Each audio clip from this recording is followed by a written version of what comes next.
And good evening, ladies and gentlemen. Welcome to Thursday Night Trivia, our 1st of November, which I must remind you is not December. Get your Christmas boner back in your pants, people. Okay, anyway. My name is Doug. As always, I am one of your gracious hosts tonight.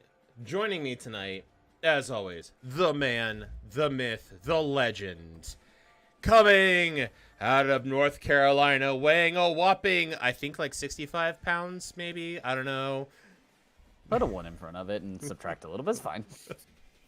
Coming in at 145, eating nothing, or drinking nothing but Mountain Dew, eating nothing but, I assume, McDonald's? Totino's pizzas. Pizzas. And wafer bars from Nature's Valley.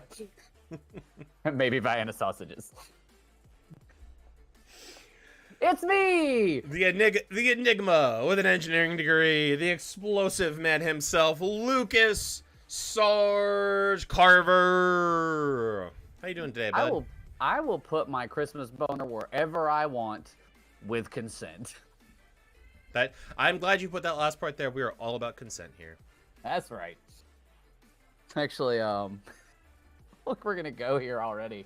My preacher last Wednesday sermon was in 2 Samuel, which I think is the first time the Bible brings up consent, which is actually a thing when a woman says no. And then it didn't work out for her. And then another dude killed that man. So, Bible. So, like, I super have to respect Islam when you read through, like, we're not talking, like, fanaticism Islam. We're talking, like true to the book, yeah. Like, actual regular Muslim kind of people. Where 90% of the Quran is, like, written around, like, women have the power. Like, if a woman wants to divorce a dude, she just has to do it in front of someone else. Like, just say, I divorce you 3 times, and it's good. And she has to be taken care of as if she is his wife until she finds somebody else. Like, they are super feminist, actually. Which is shocking because all you see on the news is, like, ISIS and Al-Qaeda and all that shit. Yeah, well, Yeah, we get the worst. Which the people actually bring up consent is awesome because I'm all about. You should bring Clampy back now. Can I bring back Clampy? Oh, ooh, I can. Although, I do have a solution for you. I did a thing. Okay. Because we're nerds. I shrunk the text so that you can probably enlarge it enough to still see Clampy and not cover everything on the screen. Are you gonna send it to me again? There it is. I just got it there. Okay. Clampy should be with us at all times. Clampy might be the new Drink and Think logo. So we learned today that public domain is 150 years, so we can't put Clippy in there, but we can't put Clampy in there. We can't put Microsoft Clippy, but we can put Drink and Think Clampy. He has eyes, he has a smile, and he's here to help. But anyway, welcome. We've tangented way too many times already. It's because we didn't get to have our time last week. Dear God, Clampy is huge. Dear God, you moved the background. Control Z, Doug. I'm trying to. Come on. So while he piddles with that, welcome to Drink and Think. You know who we are. You know who we are. You've already met me.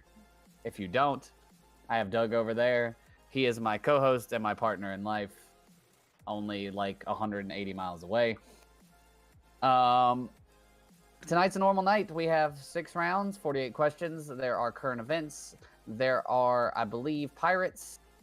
I also believe that there are, what was the other one? Landmarks? Yeah. Yep. U.S. landmarks. Poorly explained cult classics.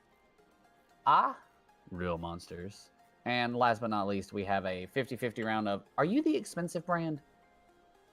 And that'll round out the night. It's going to be fun. It's going to be simple. It's going to be straightforward. But before we get started with all that magicalness, tell me, Doug, do we have rules here? We do. And to keep it simple, we only have 3 of them. Less than every other place I've ever been where you have to sign a 75-page contract. We have 3 rules. In fairness, do we really have 3 rules? We have 2.5. I feel like we have 2.5. What's rule number 1, Bubba? Don't be a dick. Yep, so important. We put it on paper, print it out, and put it in a frame. Lucas, what is being a dick? I believe it is any action that you could go to a Webster's or Merriam's dictionary. I believe they're the same one. And look up the word dick and skip over the phallus part of it. and go to the next part, which is pretty much you suck, you're terrible, you're evil, you're hating, you're let's see, what else do I got here?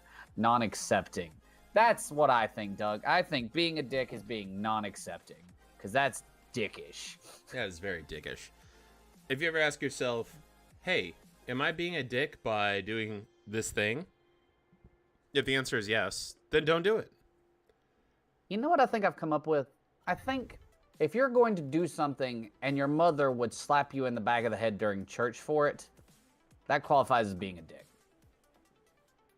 So I saw it. I was watching TikTok earlier, and there's this guy I watch who's a blacksmith.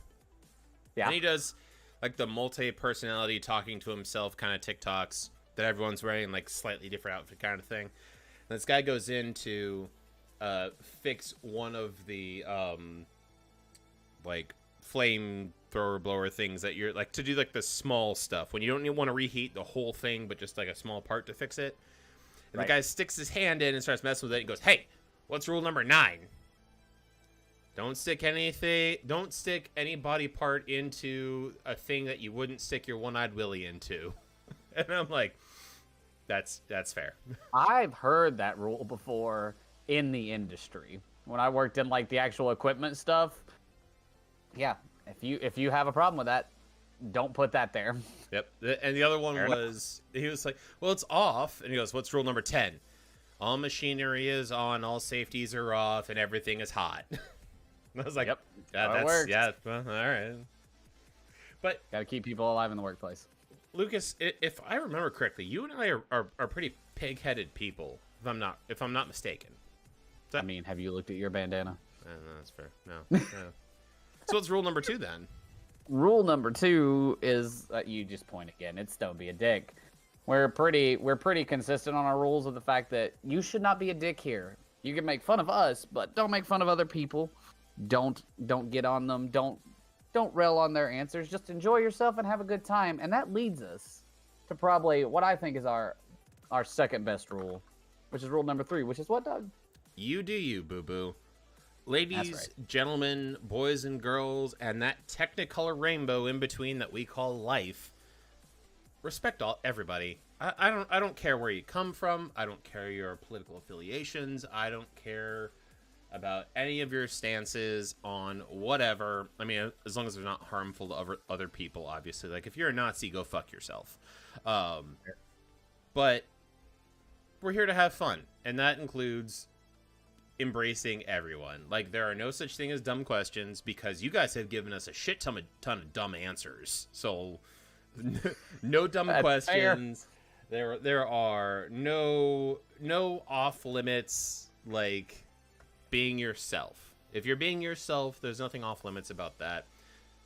Obviously within the legal realm, like we don't want to see pictures of your 5-year-old son naked because that's bad and pedophilia. So I did what but like Lucas said, y'all can make fun of us, we'll make fun of you. Don't make fun of each other. And if you disagree with someone's opinion, leave it be. It's the internet. This is not PC at all, but I'm gonna say it, and I think it's really important. Like, arguing on the internet is like racing in the Special Olympics. Even if you win, you're still not winning. Oh Lord, help us, Jesus. No. It's true though. You're getting nothing accomplished by arguing on the internet. Let's have fun. Let's enjoy each other's company, and let's do this thing. That is the rules. So what you got for announcements? Couple announcements. Keeney, if you are not playing tonight, I'm gonna be super upset because this month we are doing our theme night a week early because obviously Thanksgiving only falls on Thursdays because that's I still don't understand who was like, you know how we're going to decide a holiday is it's going to be a number of days into a month. So Thanksgiving is the last Thursday of this month, so we're going to do our theme night the week before that. Correct. But by popular request from Kenny, we are doing The Office theme night. Yep. I will tell you now. We're currently watching The Office. There will be one round that is going to be Did Ron Swanson say it or not? So, Ron Swanson is my spirit animal. Get out. And also not in The Office. This isn't Parks and Rec. What's wrong with you? Sorry, not Ron Swanson. Creed. Michael Scott. Creed. Oh, Creed. Okay, that's fair. Fair. Yeah. That's acceptable. All right. Any other announcements? But like, I equate like Creed being creepy, and about his whole like stuff. I equate to like Ron Swanson and his like super, like being manly part. Ron Swanson, which is something else. Hilarious because the actor is super liberal. He is super liberal, but he's also super into manly things. Oh, yeah. I've read both of his books, and he's like very much an outdoorsman and a woodworker. I mean, Nick Offerman's an amazing human being. Yeah. He's super Have you seen his wife is an amazing human being, as like more so. Like she does. He's in Parks and Rec as well. Right. He's his like first wife or something. She's hilarious. Well, and she also does like a bunch of philanthropy. Like her whole shtick is philanthropies. That's all she does. But yeah, also Yes, you are, Ben. we will be playing games as per usual afterwards. Probably Fall Guys if we don't get too many people. If we get, oh, I don't like that face, Lucas. Be busy tonight. I was gonna tell you earlier, but I didn't get time because we got distracted. Also, I sent you another picture of Clippy so people can read what he's saying. Anyway, we may be playing games tonight. There will be probably games tonight. We'll see. I don't know. We'll make it happen. It'll be all right. Aside from that, I got nothing unless you got something. I'm good. I think we got to talk about what we're drinking and rocking and rolling. I do have one big announcement that I think is important for tonight. Oh no. The one that we've been putting off. Oh yes. You should probably go through that. I'm gonna watch my hockey game. That's fair. So, Drink and Think Trivia has we have realized as a group we are spreading ourselves too thin. Meaning Lucas and I are super busy individuals, and like online is the most we can handle. Mitch also is a very cities, which doesn't help. Right. Mitch is also a very super busy individual, and the most he can handle is in person. So we are splitting up Drink and Think into two separate companies. The other side will be decided, but essentially it's going to be that Lucas and I are going to focus on growing our internet presence. Mitch is going off on his own to expand our ground play. This is not a... I know how it sounds. This is not a, like, he's fired, get the hell out of here, like, do what you want.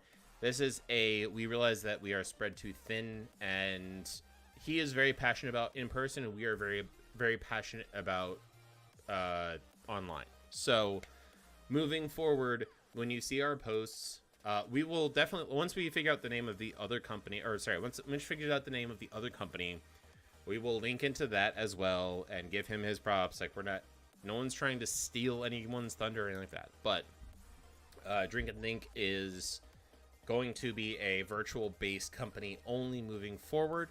We will do private events if people hire us, but I think that's mostly on an as-needed basis, not a, like, oh yeah, we're always going to do this thing at that.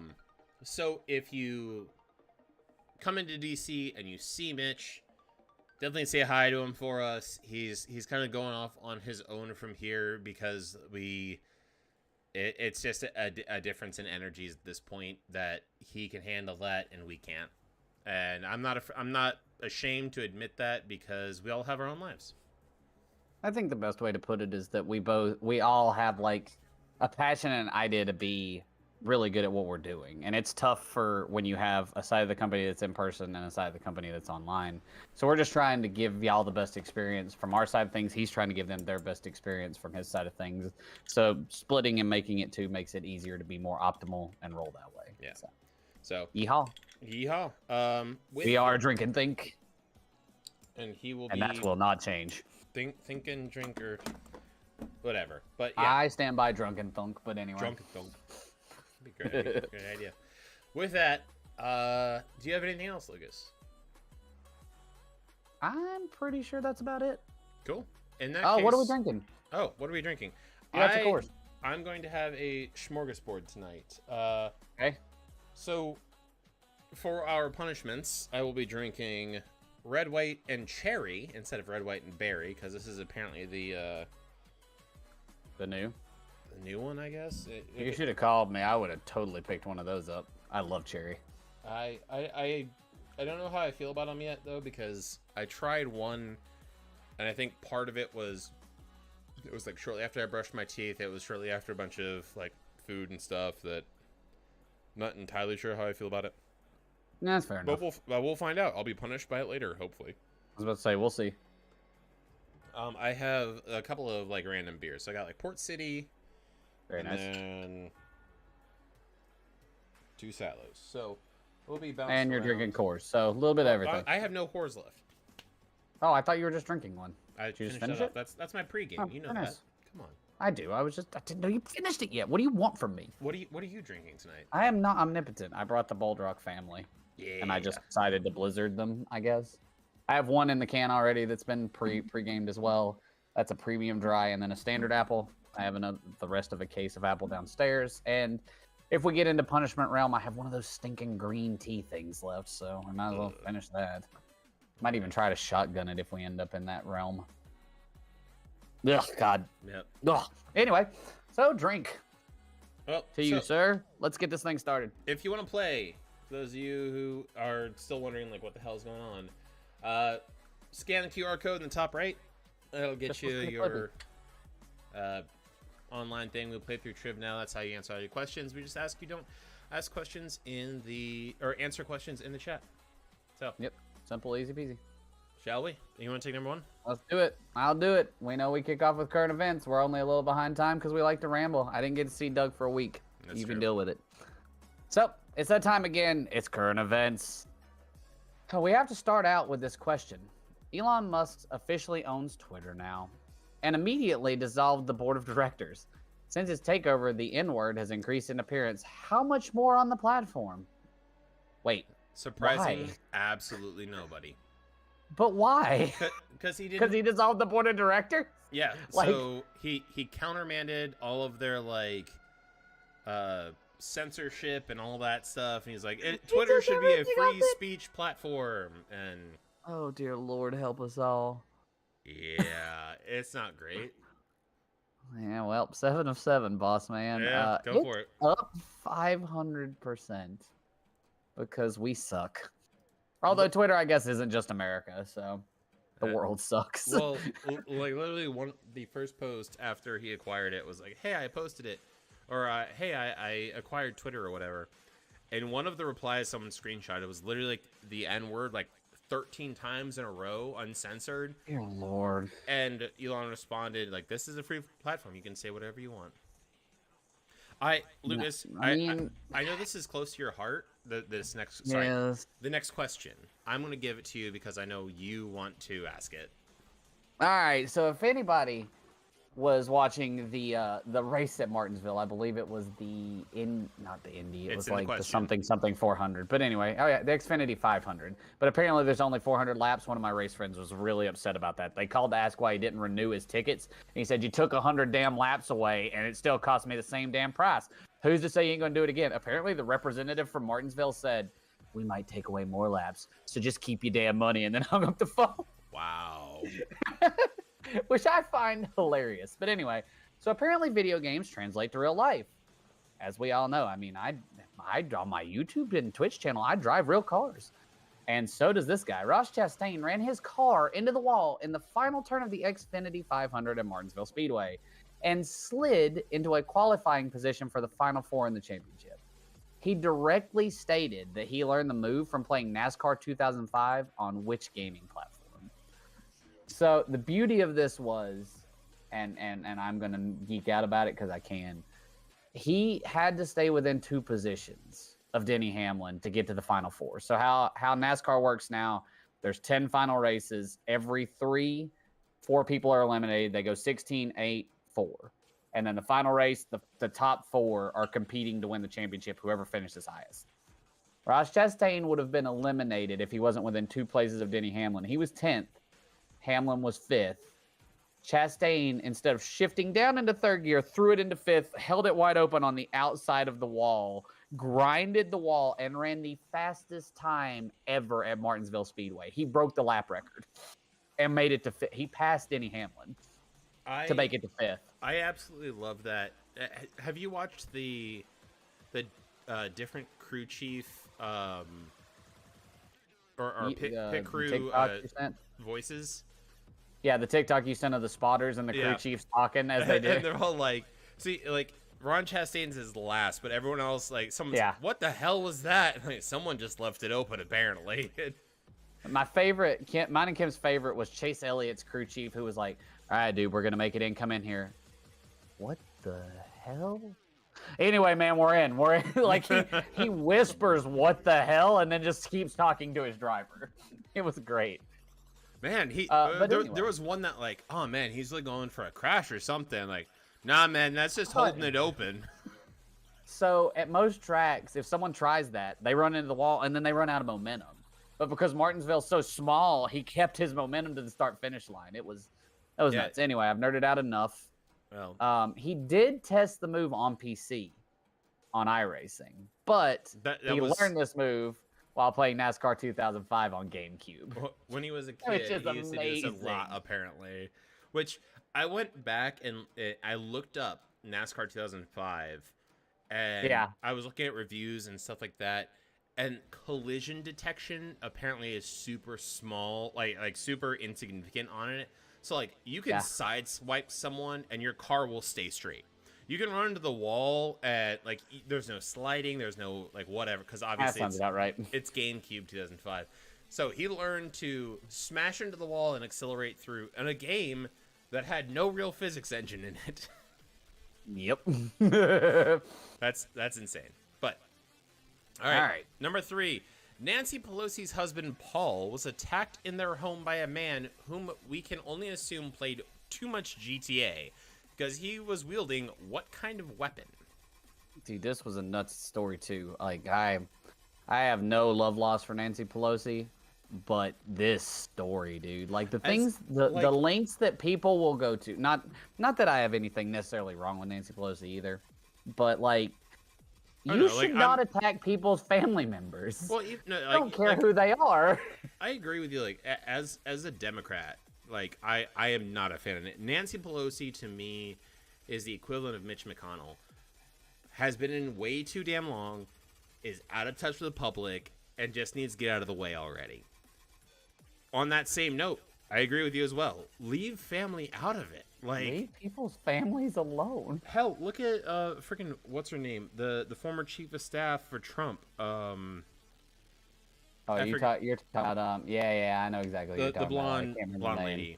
But like he hated Trump. He hated Trump. Didn't let it come into their relationship. Didn't let it come into their problems and whatnot. And like just moved on. I was just waving again. So. But the answer is a hammer. He brought a hammer in. Apparently, he was trying to put nails in his head for some reason. I don't know. The craziness of this story. I'll get the next question and tell you. I was listening to a podcast today about Queen Elizabeth. In an odd split from tradition, what province of Canada rejected to swear an oath to King Charles III? Oh, this worked out perfect. So I'm listening to a podcast that was like a shout out to Queen Elizabeth. It was her platinum, whatever, yada, yada, yada. And I listened to a podcast called A Short History of. Apparently someone broke into, what's it called? What's the castle called? I'm not a queenie. Buckingham. Someone broke a person that was in the military in Great Britain broke into there when the Queen was out, got caught by a maid and left. The security was like, nah, you imagined it. He came back while the Queen was there and walked into her room while she was sleeping and opened the curtains and was standing there bleeding because he had cut his hand from a wine bottle that he had stole, drunk, and smashed. And she panicked and hit the panic button, but apparently he was just like a disgruntled British citizen who didn't want to hurt the Queen at all, but wanted to be like, was in the army and now live on the streets and am a hobo, and you have this beautiful mansion, and I just want to talk to you about it. But I decided to break into Buckingham Palace. I was like, wasn't there a dude like 3-4 years ago who just wandered onto the grounds? Like, he climbed the fence, wandered through Buckingham for a while, and then they're like, you're not supposed to be here. So that's what this dude did. So that might be that. It was in the 90s, I think, in the 90s. But it may have happened again. I'm sure it had. Anyway, we all should have known it was definitely going to be Quebec. Isn't Quebec the French one? Yep. Why would the French want to swear an oath to a British monarch? Which is the English king. They've tried so many times to, like, secede from Canada, and everyone's like, yeah, no. Like, we don't like you, but also get the hell out.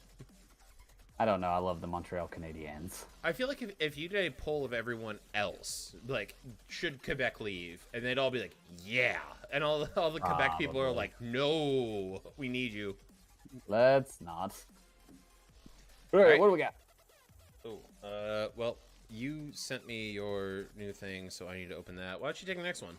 Okay, I got it. I updated Clippy so Doug could put him underneath a little more and not cover up our cool gifts. Brazil had their presidential election this week with a huge turnout of over 100 million people. Which candidate won the election? So I know nothing about the Brazilian election, but I do know there's a lot of turmoil in South America, which is super fun. Another place that we have liberated. Well, you know. Not Truman Doctrine. What am I thinking of? The Teddy Roosevelt? The Manifest Destiny? Was he Manifest Destiny, or was that? Oh, you're talking about your expansion to the west, that we are destined. No, Manifest. So yeah, but Manifest Destiny became a thing in like the 30s or 40s for America as well, that we had the right to take over what we wanted to take over. Manifest Destiny came around in the 1800s. I know that, but what I'm saying is that one of our presidents used it in the 19th, 20th century. Anyway, I digress. Yeah, no, it was the Truman Doctrine you're thinking of. The Truman Doctrine was capitalism, because I listened to a podcast about that today. It was capitalism, but he combined it with Manifest Destiny of, we are going to block. If you get too close, aka South America, you get too close, then we need to step in and take over. But the winner was Lula. Yep. Instead of the other one. He is a mononym, I think. He is a just like Bono. Cool. The dude goes by Lula. Interesting. Your next question. I'm going to get my Chinese food. Yep. For the first time ever, a single artist has claimed all top 10 spots. So 1 through 10 are all theirs in the U.S. Hot 100. Who done it? So there's one artist, which I looked that up. Like, I saw the article about it. I'm like, this is complete bullshit. Like, it's got to be like they took number 1 and number 10 or something like that. Like, not whatever. But everyone got it. The answer is T-Swift, Taylor Swift. I very much used to be a person who was like, pop music sucks because I like the classics, and I never would listen to the pop music because reasons. And I have kind of broken that now. We're like, I'll listen to the new stuff. I will listen to the pop music. I will try to see if I like it or not. Taylor Swift is phenomenal. I'm not ashamed to say that. Actually, of the top 20 in the Hot 100, she holds 14 of the top 20 spots, and also has number 21 with 1 album. So, I have a lot to say about this, but I'll read the next question because it's the reasons. Anyway, the FIFA World Cup opens up on November 20th, but on Tuesday, the Women's World Cup started. In what sport? Let's see. There we go. But on Tuesday, the Women's World Cup started in what sport? With England defeating Brazil. So I always think FIFA is just strictly soccer, which it is, FIFA but is World Cup. Well, I was just but saying it's a different Women's FIFA, World Cup. Yeah, it's a different. It is not a FIFA Women's World Cup. It's just a World Cup, Women's World Cup in another sport. Confuses the crap out of me. So my classic rock radio station I listen to in the morning had a whole breakdown of the Taylor Swift thing and her taking the top 10, and then they had a giant discussion about is Taylor Swift bigger than the Beatles? Because people were fanatical about the Beatles, but the Beatles never held that many top spots. And I told Kim, I think it's comparable. I think there are that many crazy people about Taylor Swift. But the way that music works now, I think it's a whole lot easier to take multiple spots in the top 10. Yeah. Like, I think if Drake comes out with an album in 2 weeks, Drake will take like 7 of the top 10 spots. I would say until 2040, you cannot make the comparison between T Swift and the Beatles, simply for the reason that everyone puts the Beatles so high is that their music sustained. Like, there are people who still listen to the Beatles fanatically now. So if there are people fanatically listening to T Swift in 20 years, hell yes, Taylor Swift is probably better than the Beatles as far as rankings go. And obviously it comes down to preference, but if we're using numbers alone, T Swift would win that competition. That battle. Yeah. And I will hold this as far as, like, even applying to sports where people are like, oh, so and so is the Jordan LeBron battle. The Jordan LeBron, the QB goats, the this, that, and the other. Even hockey, like, you can't, like, take a hockey player and compare them to Gretzky. If their name holds as long as Gretzky's does, then yes, you can compare them. But I think there's a difference between stats, which change based on based on decade, because rules change. The game's different. The game is ever evolving. So to compare someone from two different generations, it's like the argument between Muhammad Ali and Mike Tyson. You will never have a one-to-one comparison of those two, because you cannot compare Mike Tyson's opponents to Muhammad Ali's opponents, because it was a different generation of training. Yep. But I will say, Gretzky couldn't lift the puck. Don't at me. Oh yeah, no. Gretzky. Gretzky also had a freaking field goal sized goal to score in. So yeah, no, and goalies that never like went into the butterfly. They just stacked pads. Oh no, the butterfly was like some spaz move. They'd be like, oh, real professionals don't do the butterfly. And now it's like the only. And they don't wear masks. Yeah, that was my favorite. Real professionals don't wear masks. All right, so the World Cup that started on Tuesday was rugby. Congrats, England. They should have beaten Brazil in rugby. I imagine England is good at rugby, but anyway. They did beat Brazil, so. Which is good. No. All right, bring it home, Bubba. So the midterm elections are coming up on Tuesday, so don't forget to vote. And this is for everyone. Don't forget to vote. Like, participate. I don't care if you're Republican, Democrat, Independent. Just go out and vote. Like, participate in, like, the one thing you need to do to, like, get involved in government. Yep. So, following in Trump's footsteps of going from reality TV star to politician, what TV personality is running for office in Pennsylvania? I did hear about this. But going back to the one other thing you said, saw T Swift live in DC. She was amazing. I do not enjoy the new album that much, but I am a big T Swift fan. 1989 was my jam. I really enjoyed that. 1989 was a banger. That's what me and Kim got to see at the Nats Stadium. We got to go watch 1989, and she had Lorde there, which was interesting. I mean, you mean Stan's dad? Yes, Stan's dad. I forgot about that. I totally forgot about that. I watched a TikTok. So I never saw the Lorde episode. But I just saw on TikTok like yesterday. It was like, I'm Lorde. No, you're not. She's a woman. And he like does like the whole mixing auto-tune thing, and it's like, oh my god. Yeah, no, the Lorde stuff is hilarious in that show. All right, what you got? I just want to say I would 100% vote for Bam Margera. Oh, wait, what was? Oh, it's in the in the answers. I would vote for Bam Margera. I think I would vote for Johnny Knoxville. Bam. No, correction. I would vote for Steve-O before I voted for Bam Margera.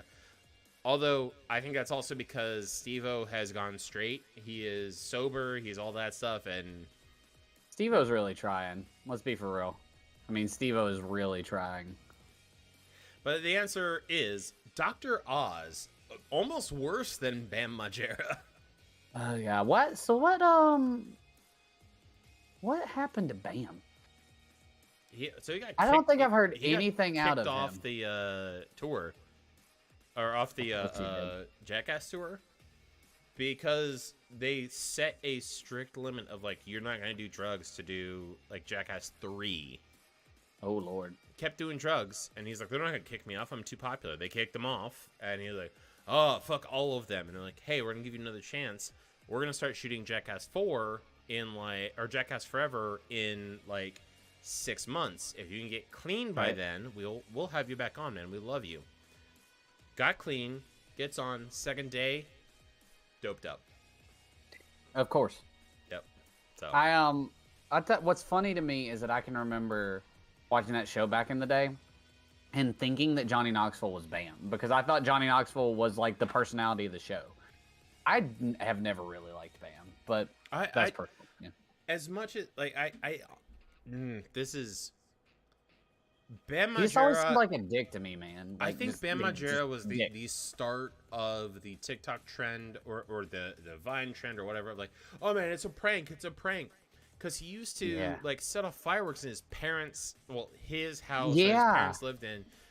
And he's like, oh, ha, ha, ha, like, it sucks to be you. I own this house. It's just a prank. It's like, no, man, like, it's not a prank when someone's actually, like, but going straight dickery. Let's roll to the next round. Leaderboard real quick. Just see you're going to leaderboard it? Let's get Quizzical with 27.625. Penways with 20.298. Scrappy and Tiny, 14.799. With 10.28. Fifth place, we have Bunghole Fingers, 10.209. Bunghole Kisses, 9.474. Reese's Peanut Butter Bungholes, 5 points. And Askimballs with 0. Number 1, the Bungholes are all candy. Number 2, what happened that round, Bungholes? Number 3, I adore the name Let's Get Quizzical. All right. All right. You want to take the next one? I need to go hit ahead real quick, so take the next one. You're good. I got it. All right. I don't know why that accent was. We're going to do Pirates because I kind of wanted to be Johnny Depp for a minute, but I forgot how to do it. All right, mate. We all know that we love a Pirates of the Caribbean franchise, but now we're not even going to do that. How much do you know about real pirates and piracy in general? The captain of a pirate ship generally had a double share of booty taken. How did a person become the captain? So you got your 4 answers there. This is our almighty moderator, Ryan's pirate round. He was very happy with this one. I was very happy with it because it's pirates. The one who owned the ship. It's either the one who owned the ship, the democratically voted in by the crew, the best fighter of the crew decided through a tournament, or the ship's sailing master. So, the beauty of this question is Ryan wrote us a big giant note to explain it to us after we get all our answers in. Who are we waiting on? It's Askimballs. I got faith. I believe. You got 5 seconds. I will wait a minute. Not a rush. Doug will be back in a minute. Then I don't have to fill empty air with narrating, which my wife accuses me of doing all the time. But anyway, I digress. So, there's our 8 of 8 answer. Oddly enough, the captain of the pirate ship was voted on. It's a tricky job, and those who were too aggressive could find themselves afloat in a boat after a mutiny. On the other hand, those who were too wishy-washy were soon voted out. In addition, the captain's authority was really only absolute during battle. At other times, a vote by the crew determined whether the captain's orders would be carried out. So basically, it was a big democracy on the ocean, which kind of makes sense if you're being honest. Speaking of booty, which officer of the pirate ship was in charge of dividing up the treasure, as well as punishing crew members for their minor offenses? See, I would be totally ruining all these answers because I get confused by all the terms that go along with voting and piracy, because they all just get used really interchangeably, I feel like. But I probably would have guessed that this answer was in charge of weapons, because I assumed that the quartermaster was the gun person. But in fact, with the power almost equal to the captain, the quartermaster, who was also elected by the crew. Other than battle, the quartermaster had control of the ship's crew. As the rep of the sailors, he distributed food, settled quarrels, and punished members for minor offenses. It's also a job to decide what plunder to take from a captured ship and keep accurate records of how it was divided. He also received a double share. So the pirate and the quartermaster both got double shares because they basically did a job. So you're basically paying them to be your manager and your supervisor. I mean, that just sounds like regular work, right? Like, to me, it's like plant manager at a quarry and then supervisor directly underneath that. Like, you're paying them to do the management stuff while you just pirate. Yeah, the plant manager didn't have to do shit. Just kind of like, hey, you go do this thing for me, and then... Well, actually, that was what Ryan was saying in the first question. The captain was voted on and could be easily removed from his position, and other than in battle, he didn't have, like, the ultimate say-so. They voted. Which is super neat. He basically led them in battle. He was like a general. And other than that, they voted on stuff. That's fair. I love Ryan's notes. It's really neat. All right, you want this one? Weigh anchor, boatswain. Boatswain? Whatever. I don't know. What has the member of the pirate crew just been ordered to do? If I say weigh anchor, boatswain, what has the member of the pirate crew just been ordered to do? And that would be the captain, but... Let's see here. Yeah, I'm telling you, man. I think it's mostly got to do with the phrase weigh anchor, though. What does weighing the anchor mean? Away, my boy. That's right. Away. You're a Navy boy. I always forget that. Although the Hurricanes are beating the Tampa Bay Lightning 1-0. I'm pretty happy about it. Although I had to learn all of the service songs at one point or another.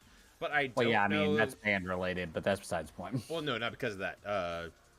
Earlier in life when I was in Boy Scouts, because I was always in a troop that was based in, like, on-base or off-base housing, our troops always learned some military stuff.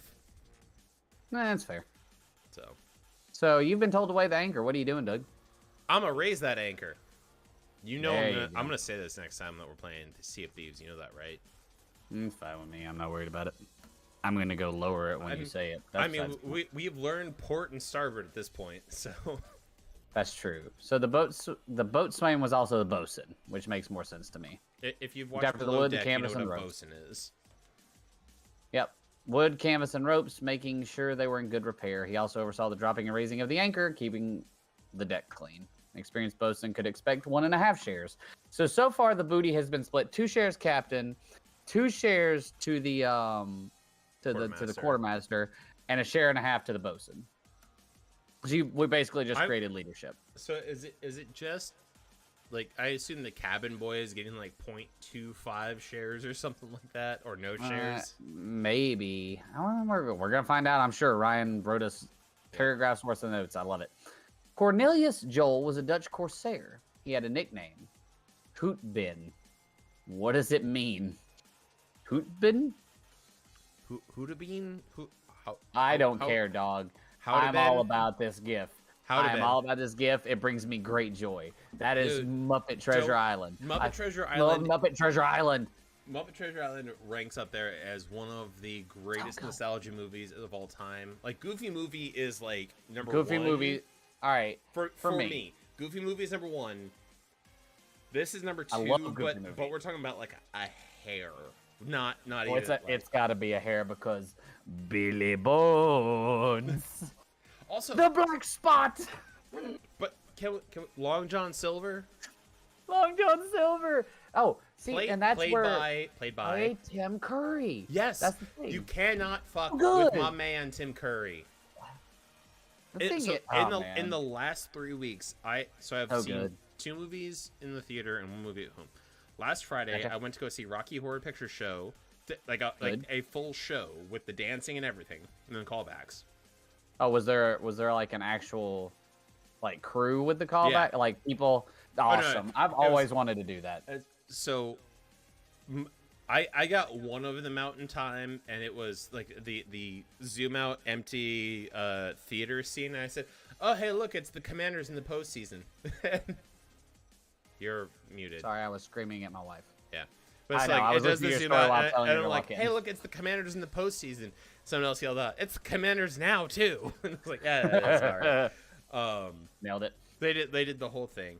Before that, I watched Clue as an Alamo Drafthouse party, which was so much fun. That's awesome. And then Muppet Treasure Island was like a week or two before that at home, and I'm like, Tim Curry is just the man. Then you just go watch Home Alone 2. Or go play Red Alert. Dude, Tim Curry is just baller. I'm going where capitalism can't touch me. Sprace! So Cornelius Joel was known as Hoodabin because he had a peg leg. He was one of the first pirates known to have a peg leg. He was active in the 80 Years' War, which was between Netherlands, England, France, and Nassau against Spain and the Holy Roman Empire. He contributed what? That blows my mind, though. Yeah, whatever. The Netherlands, England, and France are all on that side of the Atlantic Ocean, and then Nassau. And the Holy Roman Empire. And Spain. Again, still, that side of the Atlantic, and just like the city of Nassau is like, nah, fuck you guys. I'm gonna mess shit up. You guys. All right. What was the name of the English privateer who was the chief instrument in the defeat of the Spanish Armada in 1588 and was said to have been wanted dead by King Philip II of Spain so badly that a reward of 20,000 gold ducats was placed on his head? I looked up the translation, or not translation, but like the conversion. 20,000 ducats today is something like 10 million gold, or $10 million or something like that. That's nuts. Yeah. Commodore Norrington. But you have heard of me. Won't be the worst pirate I've ever seen. Yes, but you have heard of me. I started watching Dead Man Tell No Tales, and my favorite line, I forgot that this is my favorite line from Jack Sparrow. Is him sitting there. I was supposed to do something. What was I doing? And the vault. I'm robbing the bank. And then I'm robbing the bank. I think one of my favorites is when in the very first one in the Curse of the Black Pearl, when he's escaped and he's trying to steal the ship and he's talking to the two crony guards who become pirates, yada yada yada. And then I got a pig. But anyway, like he tells it, there's some elaborate story that he has told them, and then it cuts to that, and then he wanders off, and no one's like, I think he was lying to us. The answer is Sir Francis. Actually, correction, it's just Francis Drake because Sir is actually a living title. If you, really? When you die, correction. Wait, no. When you die, or the monarch who knighted you dies, you lose that Sir. We can't call him Sir Sean Connery. Bullshit. No, he's just bullshit. He's just now Sean Connery. Just like doubly Magneto. Lost. Just like Magneto. He doubly lost it though. Yep. Because she's passed. Oh god, that's sad.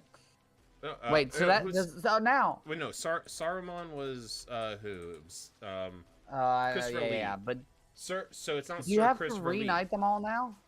They all so, have to be reunited. She's passed. So because isn't Ewan McGregor a Sir as well? Mm-hmm. So they all have to be reunited. Correct.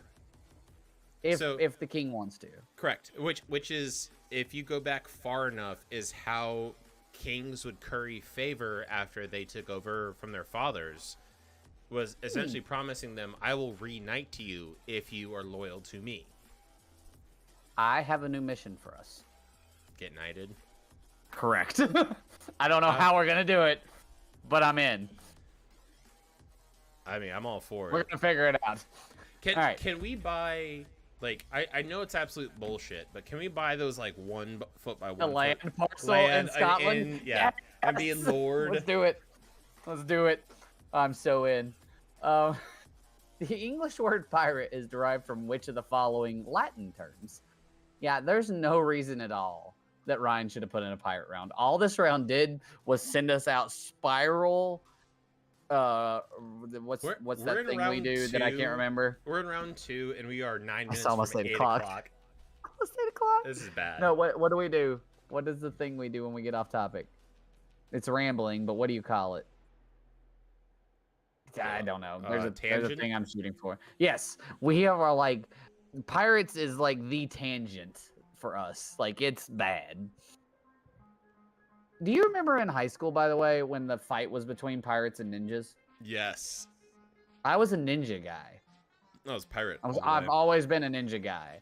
But pirates I have take definitely I was a grown ninja on guy. Do you remember the comic Dr. McNinja? No. So it was a ninja. It was essentially a jack of all trades ninja. His name was Dr. McNinja. He had a ninja outfit with like a white coat on, and he would treat people for like really BS diseases. One of them was like who was the woodsman with the blue ox? Oh, you're talking about Paul Bunyan. Paul Bunyan. So there's Paul Bunyan disease, where like teenagers would randomly grow a beard out and grow to like 10 feet tall. He's like, oh no, I've got the vaccine for this, don't worry. And his mortal enemies were pirates. But I was 100% team Dr. McNinja, but I was all about pirates at that point though. Yeah, number one, I got to figure that out. The correct answer is pirata, I imagine. The English word pirate is derived from the Latin word pirata and has its origins in the Greek words piritus, meaning to attempt to attack or assault. Hit me with that next question for our ramble. Next question is, which famous personality was kidnapped by Sicilian pirates in 75 BC? So, what I remember, what I think is hilarious building off your story now is, do you remember what my character's name is in Among Us? What I call him? He's Dr. Ninja because I wear the lab coat. And I have the ninja-like headband on all the time. So, apparently Amazon bought out Dr. McNinja. Like the name. So, also one of his enemies is so his assistant is a gorilla that knows sign language. His mortal enemy is Punch Dracula. Tell me more. Who lives on the moon. The equivalent of Robin is a teenage Mexican bandito that rides a velociraptor. And what stereotypical name does he have? Is he Juan? I actually think he is Juan. Of course he is. I'm gonna send you this. He should be Don Quixote because he has to woe the raptor down all the time.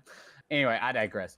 Doug, we have gone down such a bad tangent. Answer the question. We gotta get done with pirates. Answer is Julius Caesar. So in 75 BC, when sailing to Rhodes, Greece, Caesar was kidnapped by Sicilian pirates. The pirates asked for a payment of 20 talents to set him free. He joked with them, saying he was worth 50. After they freed him, he hunted them down and killed them personally. Julius Caesar was on the boat. This is a piece of history I absolutely love. Is he was tied to the mast of these Sicilian pirates, and they were trying to we're gonna get 20 talents. It's like, you guys are idiots. I'm worth 50 at least. So he ended up getting ransomed for 250 talents because he kept talking himself up because he's Julius Caesar. They release him onto a boat, a Roman boat, a not warship Roman boat, and he said, "Turn around, we're hunting them down," and went and personally with this crew of merchants murdered every man to the man because that's amazing. Because he was insulted that 250 talents is all they paid. Not because they kidnapped him, but because 250 because of the ransom. Yep. That's amazing. All right, it's curveball time. I love this.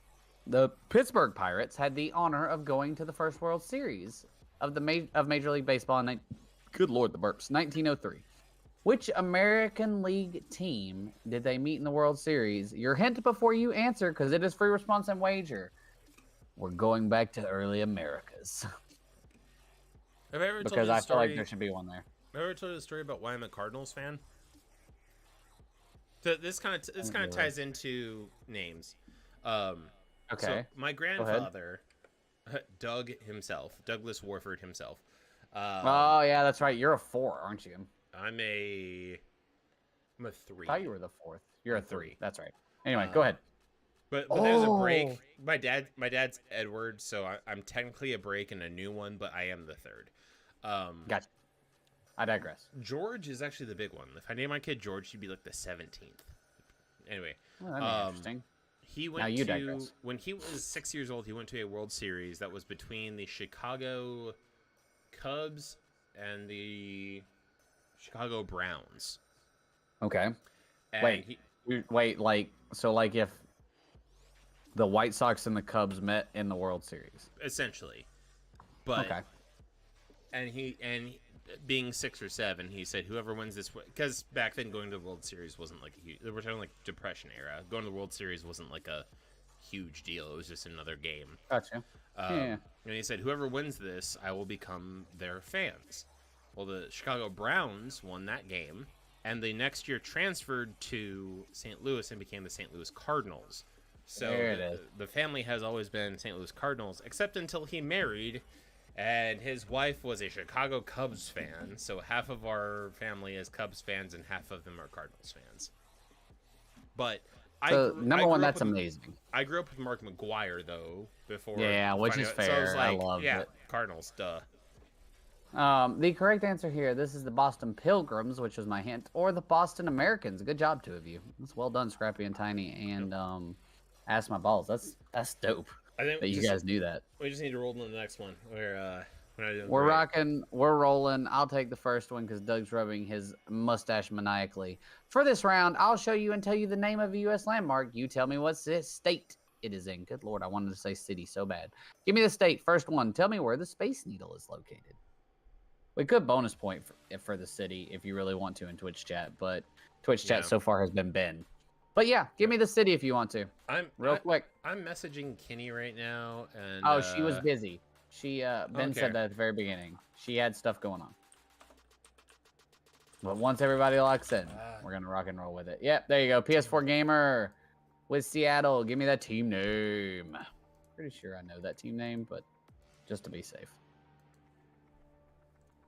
We're 8 of 8. Everybody's locked in. I just want to remember PS4 gamers name so I can give them their points. Oh, I figured out what was wrong with I thought that was Scrappy and Tiny. I was pretty positive, but I just really wanted to make scores. Oh, no, don't score it as incorrect. Ignore what that thing just told you. It's no big deal. Bonus point to you. Done and done. That's right. It's in Washington and in Seattle, Washington to be exact. Go ahead, Doug. Mount Rushmore. I want the national park that it is in. You want the park? Ooh, well done. I feel like I should know this national park. Pretty sure I do. I just want to make sure. You know it. I'm pretty sure it's what I think it is. I just wanted to make sure. So in Twitch chat, tell us what. Oh no, I thought. Ooh. I was thinking of the region that it's in, not the state park. Yep. Well, you're probably correct in the region though. I am. So you got one answer in from Mama Favreau. Wrong. That is a city. But the answer is in South Dakota. It is in Mount Rushmore National Park. Is it really? Yeah. So in my head, I kept thinking of the Black Hills. Mm-hmm. The region it's in. That's what I was thinking of. And Rapid City, Mama Favreau said Rapid City. It is located. The closest place is Rapid City, but that is not the national park it is in. The things you learn. Which it's kind of like Manassas is in Bull Run National Park because it's the war site, but Manassas City is not the national park. Mama Favreau pre-guessed the answer, guessing we go with city. Although if you do check online. It says the closest city is Keystone, South Dakota. Yeah. Well, I guess I should say I would totally have City taken the nearest major city. All right, next question. What about the Hoover Dam? I think I would have got this wrong. I wouldn't have got this question wrong, but well, maybe I would have. My biggest relation to the Hoover Dam is Oh, hey, that can be the question. Wasn't it in a famous movie series? What famous movie series was the Hoover Dam in? recently in the 2000s. I think. I'm checking. I'm checking myself to make sure. Yeah, it was. I was pretty positive it was in a major movie series in the 2000s. Has multiple sequels. Beavis and Butthead Do America. That might be one, but this was a cartoon one I was thinking of, and because I make the rules and get to do the answers, it doesn't matter if you're right. I'm gonna say National Park for this one too. Oh, you want National Park? So I was pondering Transformers. So Hoover Dam was in Transformers. It is not part of the National Park system apparently. Never mind. Interesting. Yep. So in Transformers, Hoover Dam gets destroyed. No bonus points. But can we talk about how if the Hoover Dam was destroyed, we're talking dozens and dozens of miles below it would be destroyed. Oh, it'd be bad. It'd be real bad. Yosemite National Park. Well, mine just kind of got blown. I definitely would have got this one wrong. Because I know what state I would have went with the possible answers. I don't think you can ask what national park Yosemite National Park is in, Doug. You could, however, ask what character spoofed it. That's fair. What was the spoof name of Yosemite National Park in a cartoon? Anyone? What? No, that wasn't Yosemite though. Nope. I know exactly what I'm thinking of now. Was there a Yosemite in one of those? Anyway, I digress. What state is it in? If you can give me the closest, largest city in California, either to the west or to the south. The closest, largest city in California, because everybody's locked in. The correct answer is California. Right. Do you want the closest, largest city in California to Yosemite? Because I got Jellystone stuck in my head because of Yellowstone. There are two large cities, one directly west and one directly south. I will give you a hint. Sacramento is close by, but it is south of Sacramento. Both cities are south of Sacramento. So it is not Sonora. Ooh, this is an interesting one. L.A. It is not L.A. Mama Fafro's answer. Good job. I will say it is often. It's one of them has often been called Little Vegas.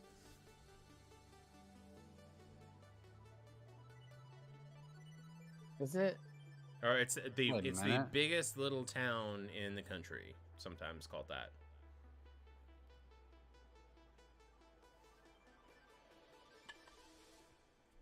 I got nothing. Reno. Nope. I did see Little Vegas. Reno is exactly what I thought of, but that's Nevada. So, huh? Eureka! Oh, nope. Eureka is in In Eureka in like Washington? Some Midwest state? I have no clue, dude. I don't know where towns are. So the biggest cities. So if we're talking the largest cities, Fresno is the answer. Fresno is one of the answers. Yes. Yay! That's my balls. The biggest cities that are closest are San Jose, San Francisco, and Sacramento. Directly west is Modesto, and directly south is Fresno. Eureka is close to Oregon. Yeah, that would make sense, wouldn't it? Opposite direction. The Gateway Arch. We'll take city for this one. Okay. We didn't give bonus points for the last one on the guessing. Yep. Softball. So yeah, you're going for nearest city. This is definitely a softball. Softball nearest city it is what I think it Arch. is. I live in San Jose. Oh, the poor Sharks. Womp womp. I love James Reimer, though. I loved his time at the Canes. I almost bought a Reimer jersey. I hate playing against them. I am Avion. I'm gonna give it to I am Avion. They're Avian. What's your which team are you on? Team name. Yeah, autocorrect took care of Saint, but I definitely think Avian you're had that. close enough. I think that's Avian. I'm pretty sure that's how you say Avian, isn't it? Skull Wild. Maybe not.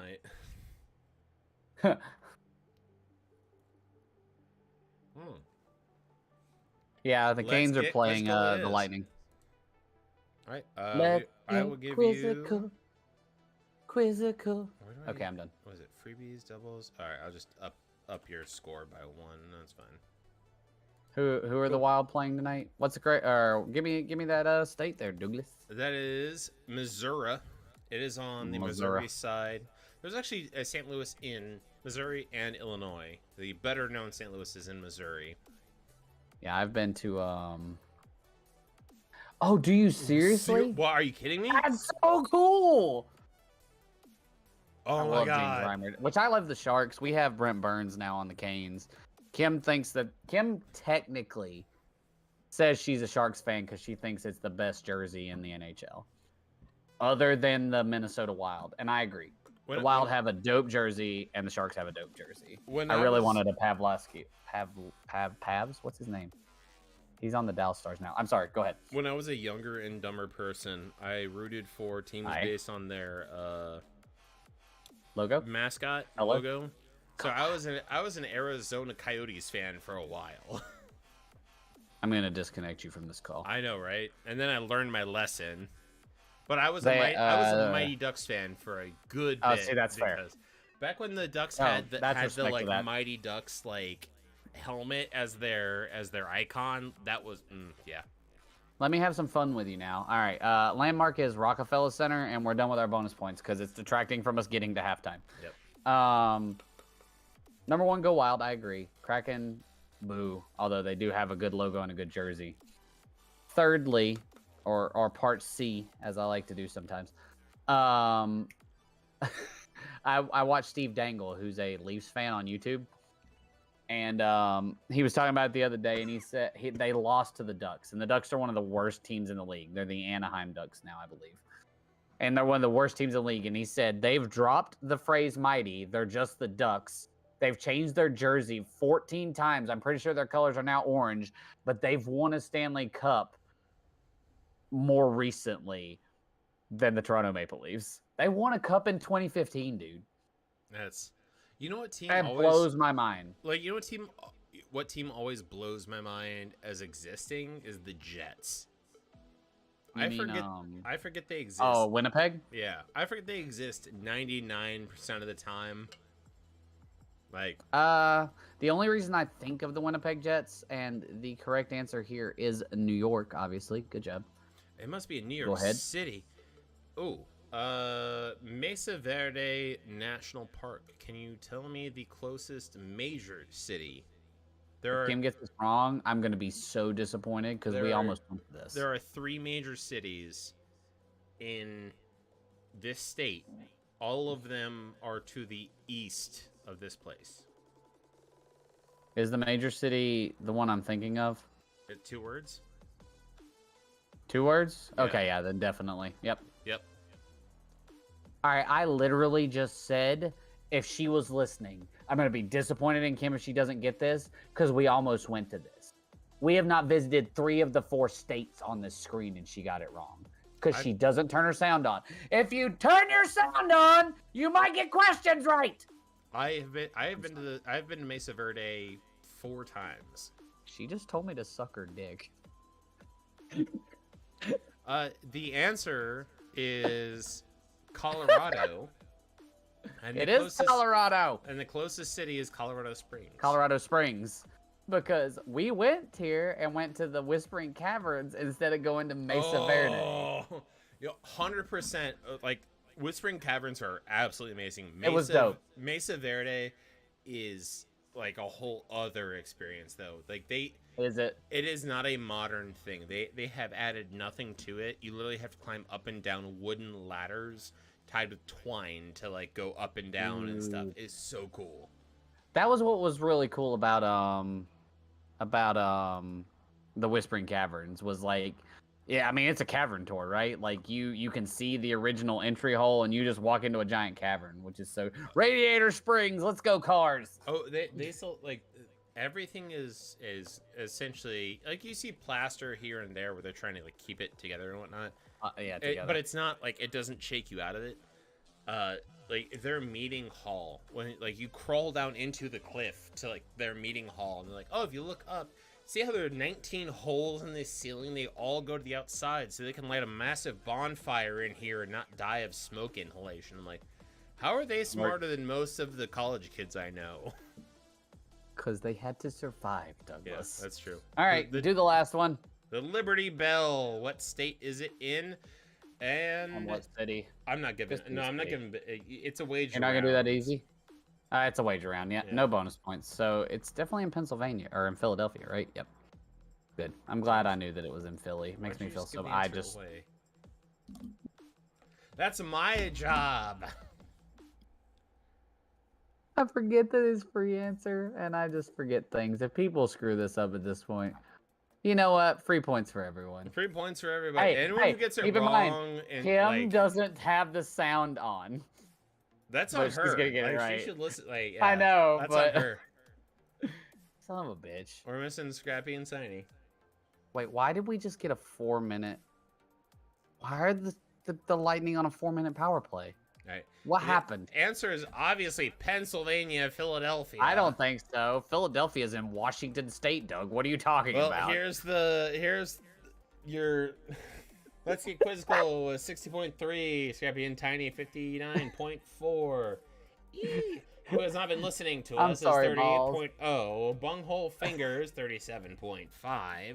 Ask My Balls 33.5. Bunghole Kisses 31.4. Penways 31.0 and Reese's Peanut Butter Bungholes 21.4. To be fair, I feel like most people know where the Liberty Bell is. Yeah. Right? I mean, Washington D.C. might have been the only other possible answer. I would hope. I'm gonna go break the seal. Next round, y'all know how this goes down. This is one of our favorite rounds.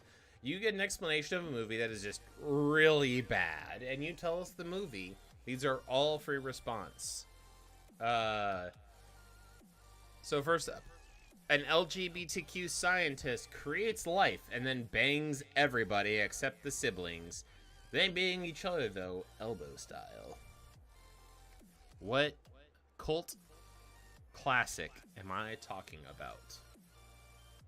LGBTQ scientist creates life and then bangs everybody except the siblings.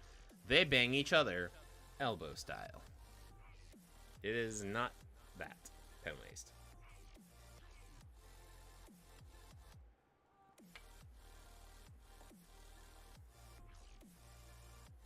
Think about what LGBTQ stands for. Thank you. Let's get quizzical. And it's Kim, obviously. And Ask 'em Balls. The answer is... Oh, we're waiting for Reese's Peanut Butter Bunghole Fingers. What are we missing? Ben, I assume you're going to tell me one of the bungholes is out.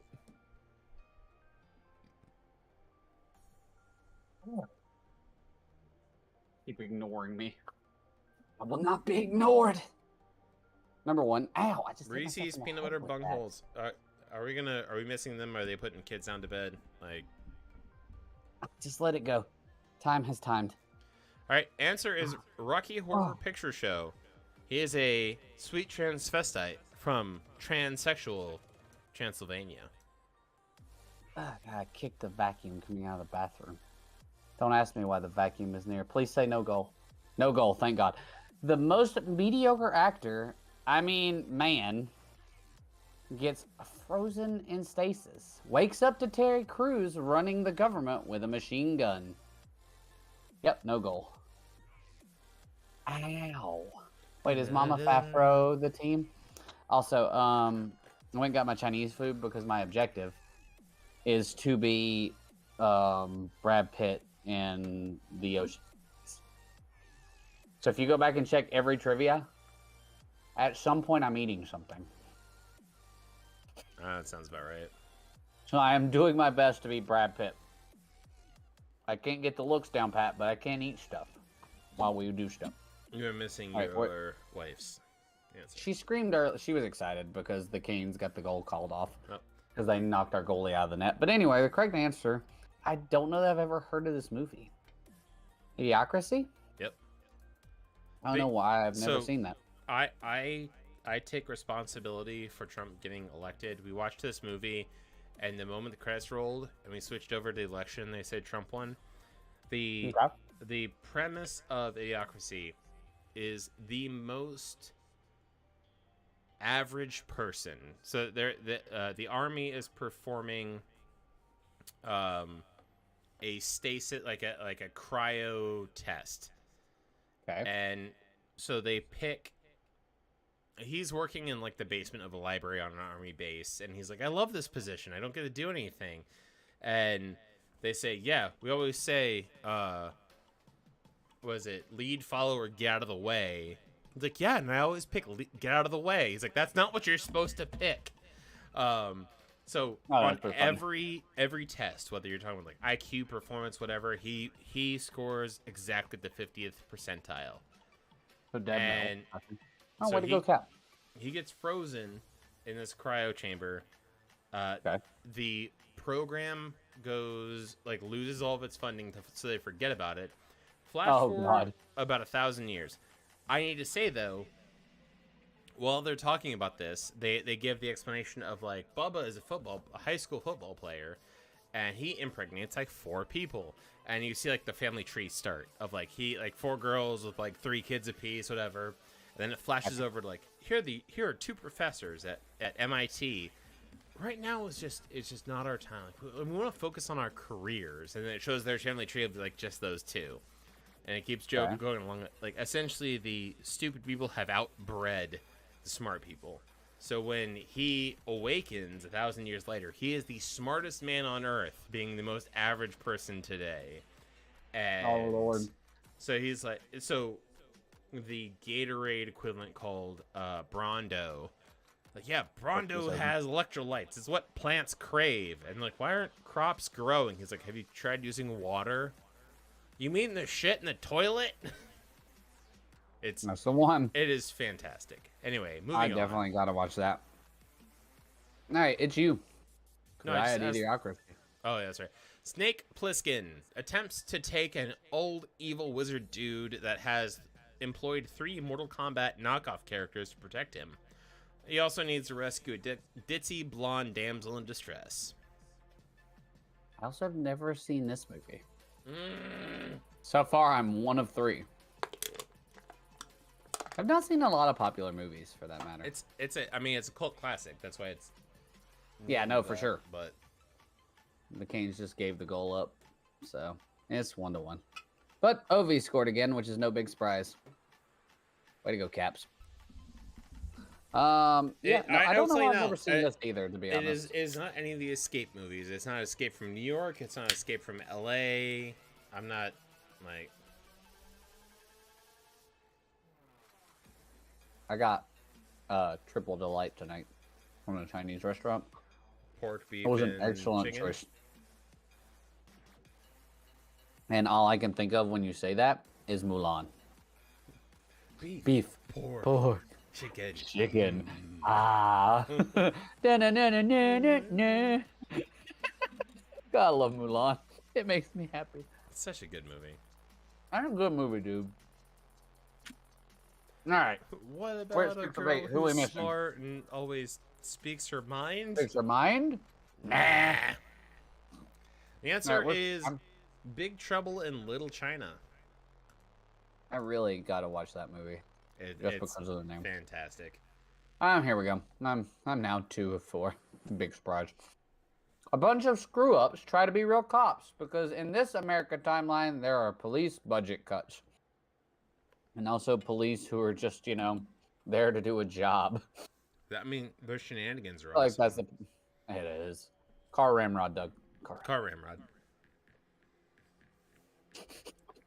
American timeline, and you say Hot Fuzz? Oof. That's hurtful. That's insulting. I'm disappointed that I didn't get Car Ramrod out before people started answering. But if you needed that as a hint, I am disappointed in you. Oh my God. Timeline. America timeline. And you say I'm Hot proud Fuzz. of you. I'm so proud of my wife. Your wife knows what's up. She knew. Ask My Balls knew. The correct answer, because you want to go on the mustache ride, is Super Troopers. God, I love that movie. I even loved the second one. It wasn't even that good, and I loved it. Yeah. Hey, Doug, I'm gonna need you to ask the next question. Right meow. Go for it. No, right meow, Doug. I need Right you to ask the next question. Right meow. You need to ask that question right now. No, right meow. Right meow. I need to ask a question, or you need to ask a question right meow. Right meow. Right meow. Right meow. Did you say meow? I didn't say right meow. If you claim to understand the plot, you are lying. There's time travel, a rabbit costume, a plane engine, and why not throw in dimension warping as well? Because who knows? Just this movie makes no sense. You want to take a guess if I've seen this? I'm gonna say no. No. I remember when this came out, and I remember my friends were really big into it, and I remember this being a no-go for you, boy. Yeah. This was high school time. War of the Worlds? I don't hate that answer. I don't like. This movie is so aliens. Makes zero sense and is so bad. Like everyone says, just figured it out. She just starts screaming. It is not. It is a bad movie.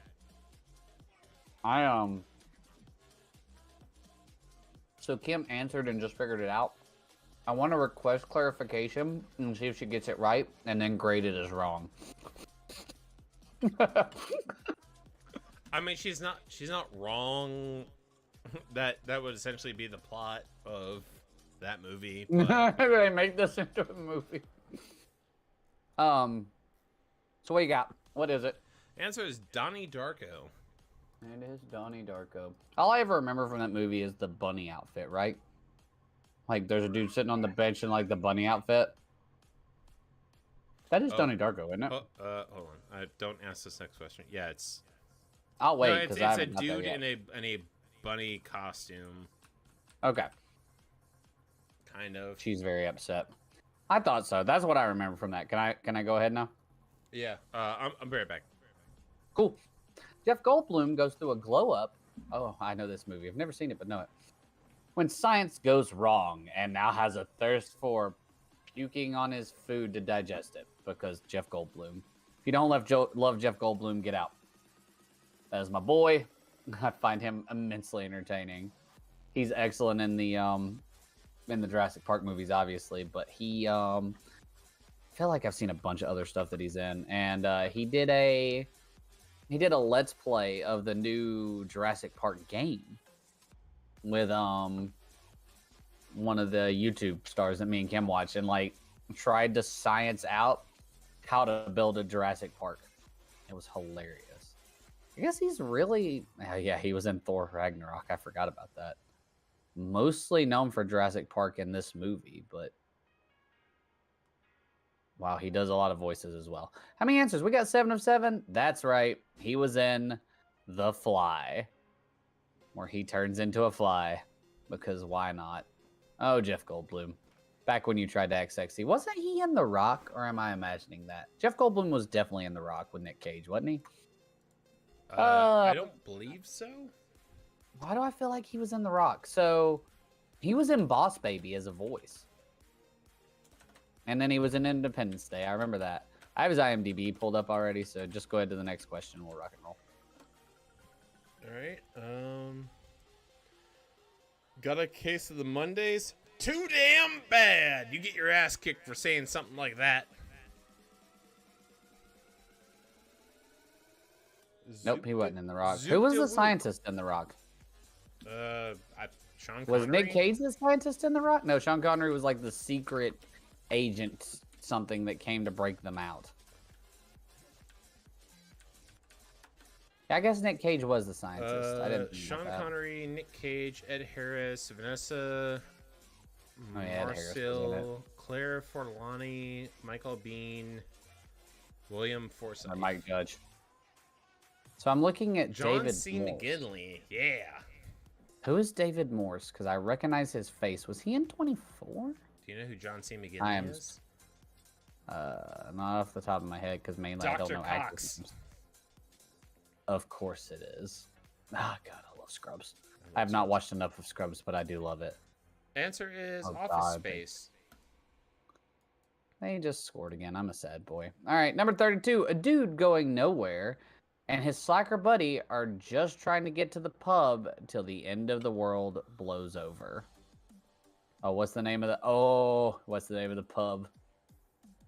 Can anyone tell me the name of the pub? Yeah, that's a bonus point. Because I know it. Into a chat. The bonus point is name the pub. Name I know the name of the pub. He's got to be. Dogs can't look up. Dude, I love this movie, and I'm not into dogs like. Can look up. All right. There Mama it is. Fafro. Mama Fafro gets her points. David Morse was in House. He was the detective that was researching House. That's why I recognize that dude's face. I'm gonna give it to Bunghole Kisses because that looks like an autocorrect. I mean, Bunghole Fingers. Yeah, Reese's gets it. I'm good with absolutely. I'm good with everyone that put pretty much the correct answer. Yeah, because that's the correct answer. Hurry up. Kim says it sounds familiar, and she's correct. I don't know if she's actually seen it, to be honest. Not with me. I think me and you may have watched this together because I remember watching this at Tech. 100%. We've definitely watched this together. movie before. Yeah, Big is definitely Fafro, I assume that she is Bunghole Kisses.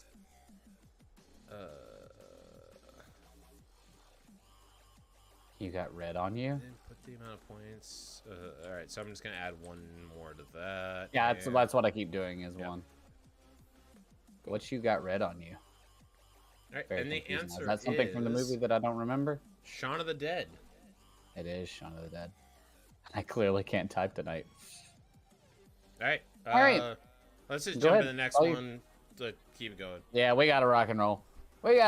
You people got to go to bed tonight, and some of us have to go to work tomorrow. Is it me? It is. No, it's not me. Is it? It is you. It is. You're right, because I asked about the Winchester. Anyway, Shaun of the Dead is great, but we have now moved on to real monsters. Cryptozoology is the study of cryptids or mythical beasts.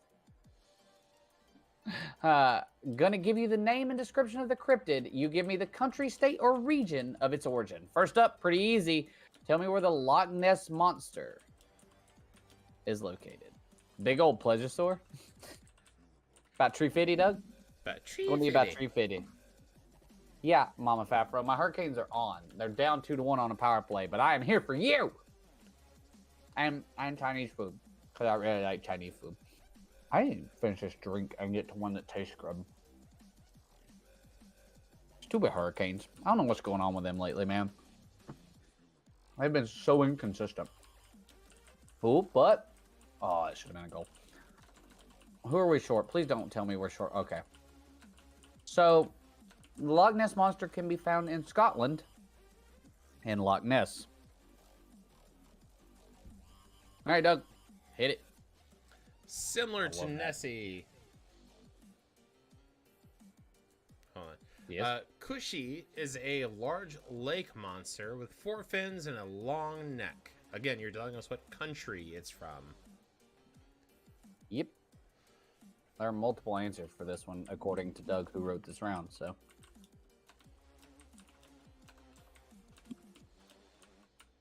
Triple delight. Chinese food. You know how you know Chinese food is good? Greece. When you can eat the rice directly, and it has, like, a flavor to it. That means they put enough MSG in it. MSG is best. I love Uncle Roger, dude. Makes me so want to have an MSG in here. We were watching Hell's Kitchen a couple weeks ago, and one of the dinner services, Uncle Rogers is one of the guests. Oh my goodness, are you serious? I wish I was in Blue Kitchen's area. They so good.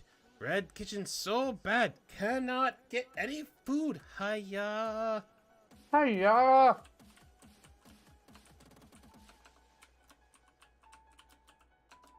I didn't cook the cat long enough. That's a fair point, Ben. All right, Doug. Give me a country. I'll take any Eastern Asian country. It is Japan specifically, though. Are you going to count China, though? Did someone put China? Yep, Mama Bunghole did. Oh, Bunghole. I'm give it to him. I'm not on it. Okay, that's fair. Yeah. I got you. I'm correcting the answers now. We're good because Greece and Brazil are, and Kim, who put who, are definitely not an Eastern Asian island. All right. Barghest, is that thing's name? Bagrest. Barghest? Bagrest. Bagrest, a dog-like being with a 2-foot-long mouth, red eyes, and super shaggy fur.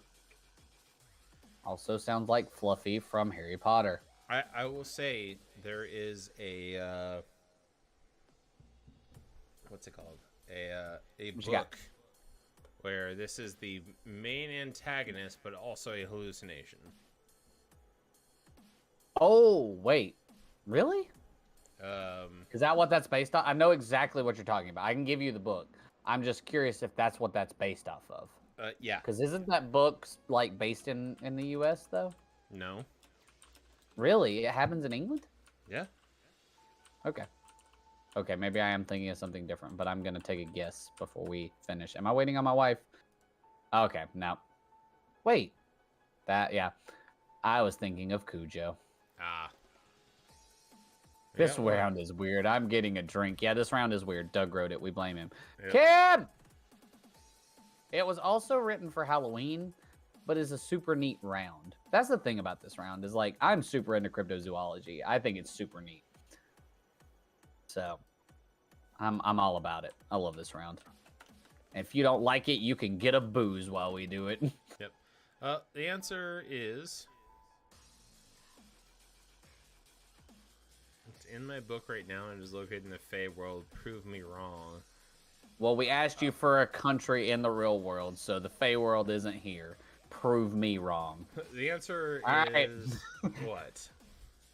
It is England, from the Hounds of Baskerville. And I was thinking of Cujo, by the way. Yeah.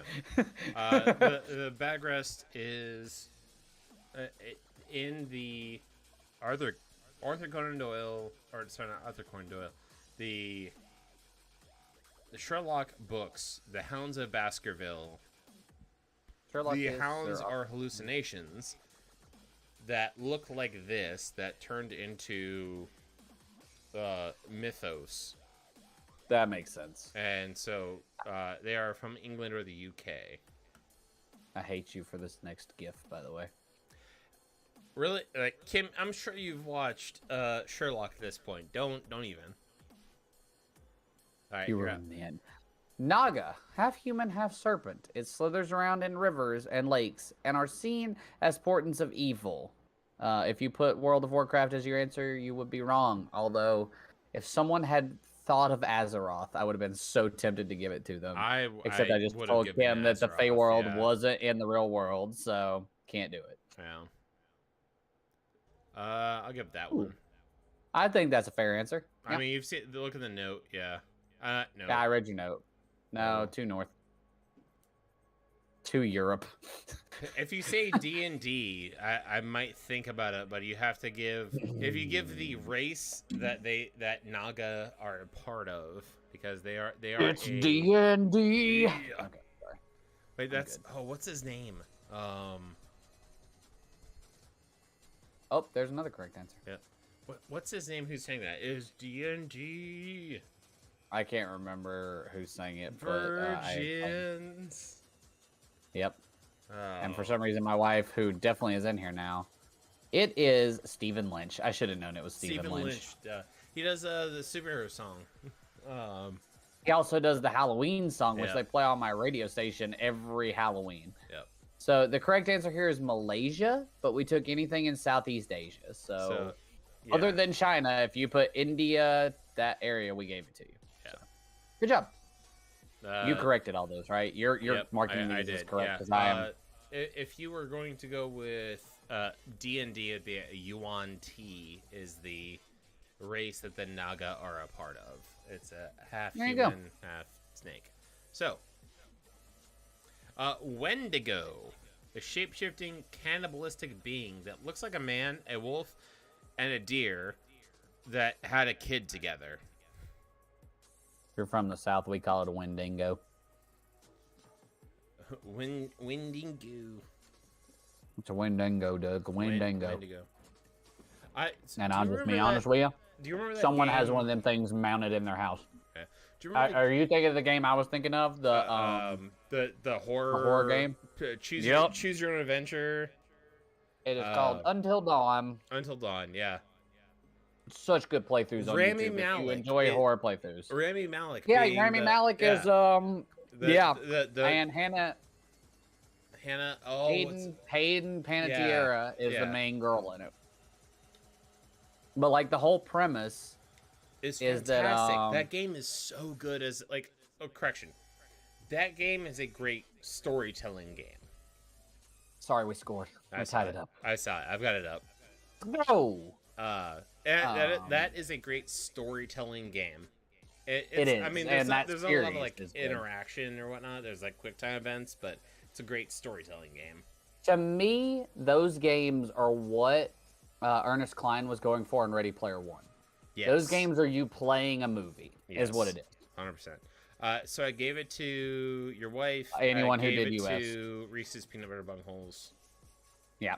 So the answer is specifically Canada, the plains of the Great Lakes, and the Northwest U.S. I gave you, if you said America, or Canada. The Winchesters fought one in the U.S., so America, yeah. Technically, I love Canada. how invested she is now that we've called her out on not watching. So we're getting ridiculous answers. Also, love the GIF. I love when deers beat up hunters. I, as a hunter, approve because this man should have been in his deer stand with his gun. He probably tried to attack this deer on foot and got what he deserved. Probably. Mothman, literally how it sounds. I used a bow and arrow, and I decided to stand 4 feet away. Oh, and you got your ass kicked by a buck? I won't talk about it. No, that sounds about right. My favorite of those, though, Mothman, by the way, literally how it sounds, Mothman. Need to be specific. I want the state, and I mean, we said state, so in the good old US of A, that Mothman is supposed to be from. Good. You guys know Good this. morning, USA. I got a feeling that... Anyway. The only thing from New Jersey is the New Jersey Devil as far as cryptozoology goes, because there's nothing else important there. If Kim misses this, I'm going to be so disappointed. Also, did we lose Penwaste? Was he our team we lost? Because I think he would have got this right. We did. That makes me sad. I imagine he had to go to bed. But, so... Oh, no. She's the last one to answer. If you don't get this, I'm disowning you! In the will! I don't think husbands and wives have wills, but, you know. They do. You're 100% supposed to Yeah, have one of those. Actually, no, you're absolutely right. I should probably get to work on that. You should go get one of those. I should do. I don't need a will. If I die, y'all can have my shit. I don't care.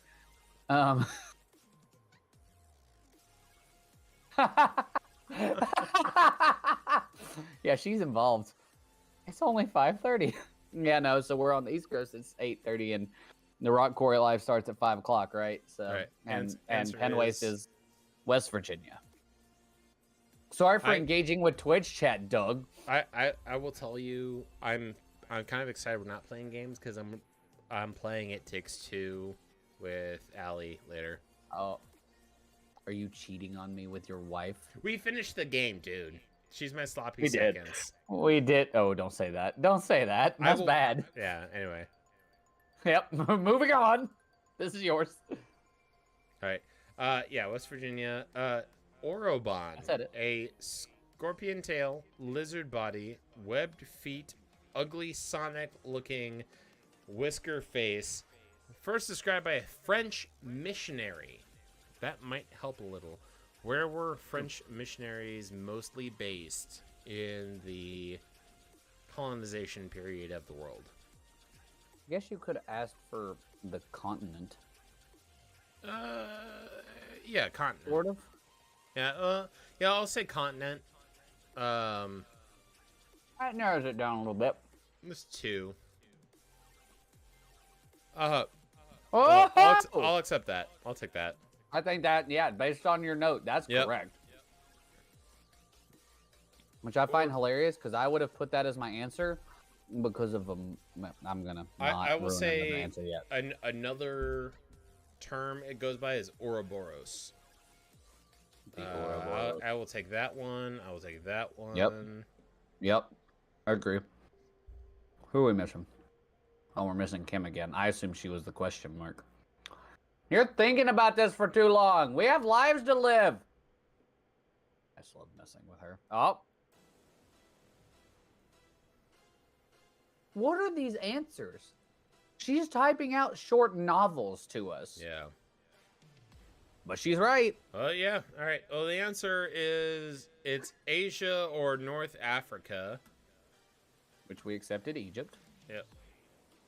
So, good on you guys. I would have said Egypt because I would have thought of the Scorpion King for some reason, minus the web feet. But anyway, all right, let's bring it home with... It's not a wager, is it? Nope, it's not a wager. Zartan. What should it be? Yeah. Okay, Doug is making it a wager, so I'm going to eat some more Chinese food, and you all can be distracted by my ASMR of eating. Chomp, chomp. Sorry. Chomp, chomp, one chomp. Second. Nope, the broccoli didn't make loud enough crunch. I tried, Doug. So who out there loves Chinese food? All right, we're good. Let's talk about... We're good. I read that you're my... Kim apparently thought I ignored where she put, you have no life, I am your life, but I didn't. I just went on with it. Zartan, big old turtle that is so large that it is often mistaken as an island. Referenced in a lot of exploration books, like Sinbad. Where is Zartan from? This is a very broad answer, Doug, but I'm proud of you for it. Super broad. I mean, super. Part of the answer. I mean, it's correct. Yeah, I mean, part of the question. Come on. Good morning, USA. I have that song stuck in my head now. Ziggy, Mama Fafro has a question. play Eye to Eye. Mama Fafro has a question. What's your question, Mama Fafro?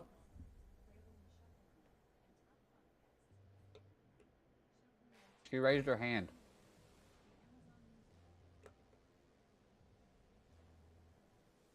I mean, Reese's Peanut Butter Bunghole has a point. Number one. Number two, Bunghole Fingers also has a point, but not necessarily correct.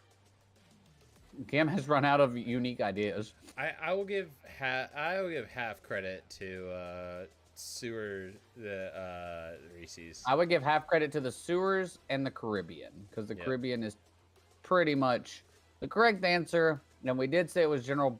Oh, Mama Fafro loves Chinese food. I agree. That's delicious. The correct answer was the ocean. Ocean. Because Doug is Doug. It's a giant. All right, go ahead and do the swims scoreboard. around the world and looks like an like. All right, let's go. So I assume the reference in Aladdin 3 or whatever, where they have the golden island on the turtle. Yep. Was a reference to Zartan? Yep. Good to know. All right. Here we go. Let's get quizzical. This is going to the last round. 75 point something. Scrappy and Tiny 66.83. Bunghole Fingers 60.4. Bunghole Chris is 49.19. E is 48.6. Reese's Peanut Butter Bunghole is 48.1. Ask My Ball is 44.52. With that, we're going to our last round, which is our, you guessed it, Speed round! 50-50. I will be drinking, if you guys successfully do it, is Smirnoff, Red, White, and Mary. I got a hold one. I got a whole one that's ready to go. So, what did we do last time? 5:30? All right, we cut it down because I think we went to 4.5 minutes. I'm going to say... But I don't know what happened last week. I'm going to say 4 However, minutes. if you'll notice, I wrote long questions this time. But they should be able to answer quickly. I'm going to say 4 minutes. I'm going to put 4 minutes in the clock. We have full drinks that we will chug. 1, 2, 3, 4... Also, Mama Fafro wrote Who Loves Chinese Food and raised her hand. Now in my head, all I can hear is Joe from Family Guy. So who loves short shorts? Oh, I love short shorts. So 45.9 is a minute 30. 3. Yes. Are you doing the math again? No, I'm. Because the math technically comes out to 6 minutes. No, But it's not good. it comes out to 6:45, but I'm gonna do 4 because I was trying to do like because every week we've done a cut down and we've cut 30 minutes off, 30 seconds off, so we were at 4 minutes now is where we should be. So I'm gonna do 4 minutes. I will wear short shorts. You guys don't want to see it. Yes. I'm in last place. I'm joking regardless. I mean, let's be honest. Me and Doug are probably gonna have this booze regardless, but you want to force us to have it on camera. So I mean, we're at 7 to 7. So 7 people have to answer for us to move on. But if people do not answer, we will. So we'll live by our rule, which is to allow the time to run out, and the next time if they continue not to answer, we will let you guys get 6 of 7 and so on. But it has to be that team. So yeah, it has to be that team on full time again. So. All right. So I have 4 minutes on the clock. Here's what's gonna happen. I will start the timer after Lucas asks the entire question and says the last word. I will hit start. So, are you guys ready? Ladies and gentlemen. If we finish this in 4 minutes, all teams answering. We're not going by percentage answered correctly or whatever. So just get your answers in. Let's do this. You are up, Sarge. All right, this is my only category for the night because the boys decided to carry me in writing. This is, are you the expensive brand? As in, are you the problem? We all have our opinions on what is the best soda, chips, and restaurants. But do you know what is the most popular by money value? Given 2 products, can you tell me which parent company is worth more? Your first challenge and the best advertising battle I've ever heard of. Coke or Pepsi? Begin. 4 minutes. Let's go. Here we go. So which company is worth more? Parent company. So parent company. Who owns them? But the parent company is the answer you choose. I put that there. So you are choosing the parent company. So in the question, the correct answer is Coca-Cola. They are worth about 10 billion more. All right. Next question is, y'all remember the PC versus Apple commercials? Me too. Anyway, can you tell me which software giant is on top, Microsoft or Apple? So Coca-Cola was like the immediately, but Coca-Cola was like the 3rd top company out of money value. Pepsi was 5th. All right, they're done. Who is it? That's Apple. Next. Just hit ask and go. What about the Golden Arches or the Palace where you can have it your way? McDonald's or Burger King? Yeah, 3 minutes left. Apple was the #1 company overall. And I think Microsoft was number 3. We have some delays this time. Kim and Bunghole Fingers. I have some statements about like Apple, and I honestly think the reason. Done. Correct answer, McDonald's by like 200 billion. Go ahead. Let's ride up to Detroit and take on the American car empire, Ford or Chevy. Parent company. Which is given in the answer, General Motors. This was actually going to be my curveball question because they were the closest margin. General Motors, Chevy, which owns a shit ton now, but going on. We all need things delivered, but do you trust brown or is it the orange and purple your flavor? FedEx or UPS? But yeah, GM and Ford were the closest margin. It was 56 to 54 billion in net worth. It was nuts. Also, this one blew my mind. I'm waiting on one more. Ask my boss. It's UPS by over 100 billion. We all know that the swoosh reigns supreme, but can you tell me the brands trying to catch up, Adidas or Under Armour? So to give you a reference, Nike is worth 145 billion. The other 2 aren't even a 10th of that, which blew my mind. Go ahead. Yeah. Yeah. Oh, no, that's what I'm saying. The other 2 combined aren't even a 10th of that. I just meant they're done. Adidas. Adidas. I always forget they're German. Let's take a look back to last week and have a little chocolate. Why don't we? Reese's Peanut Butter Cup or Kit Kat? This one was so interesting to me. Yep. It's not even close, though. Is the Under Armour wasn't close. Adidas was like 30 billion. This question, like it's not even close in this question. So yeah, this question is done. That's Nestle, which owns Kit Kat, which is worth 250 billion more than Hershey's. Yep. 300 Bring it home, Doug. Versus 48 billion. No curveball. It's a speed round. Let's see how well you know your TV. Samsung or Sony? This one also threw me for a loop. I assumed that one would be higher than the other, but not by that kind of margin. 45 seconds left. I think they're going to be fine. We're waiting on probably Ask My Balls to finish chugging their drink and bring it home. Why is Tampa on a 5v3 now? And done. That's it. All right. Well, so you guys know what that means. Next week, we're doing 3 minutes and 30 seconds. 3:30. All right. But the correct answer there? I'd be Samsung. By See, 200 I billion, thought dude. Sony would win because I thought Sony was going to be so much bigger. It blew my mind.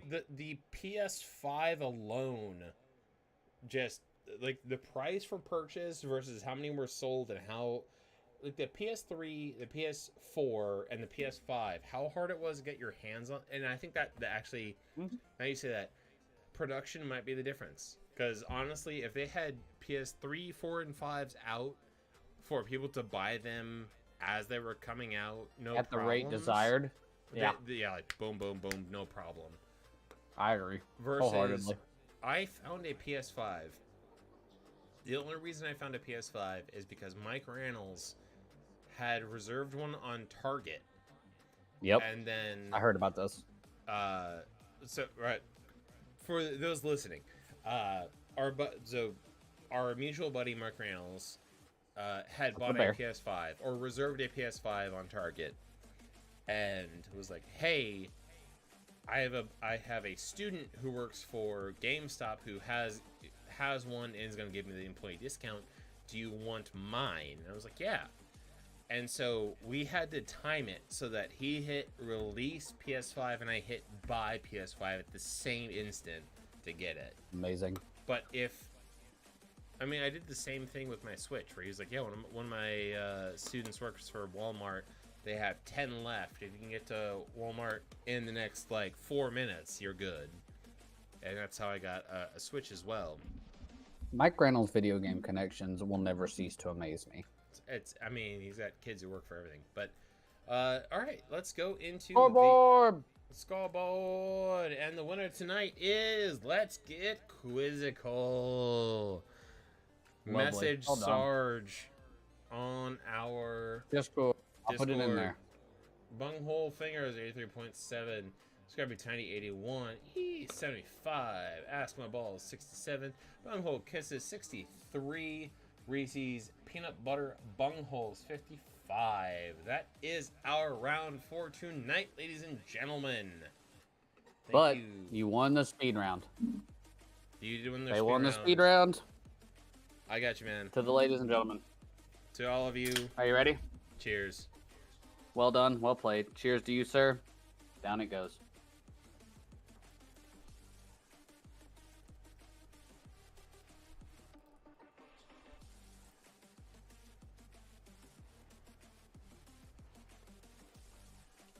God, I almost iced myself.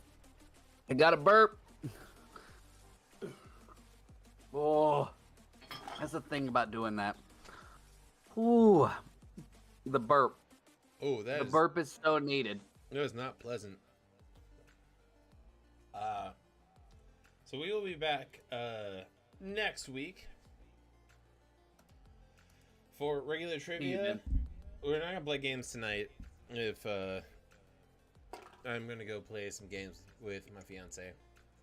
Yep, It Takes Two. If you haven't played it, go get it. Play it with your significant other. It is a super fun duo game. Me and Doug advertise it, endorse it, and there's a video on my Twitch of it. It's amazing. Yep, we are. That is what made us lovers, because we have communication.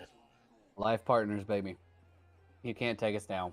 We will be back next week, same time, same place, regular trivia. We encourage you guys to let your friends know about this, because absolutely, this has become our only source of income now. So we need your Twitch Primes so that you can get your gift cards. Although you're going to probably get them anyway. Doug will do discouraging things to himself given enough subs. Just saying. That sounds like what your Patreon used to be, and I don't want to hear about it anymore. Ladies and gentlemen, thank you very much. We love you all immensely. Thank you for coming. We've enjoyed the fellowship and the time together. We've enjoyed your answers, and we absolutely appreciate you sticking with us. Drink and Think will go on. We will be an amazing Twitch-based company, and we'll all have a good time together.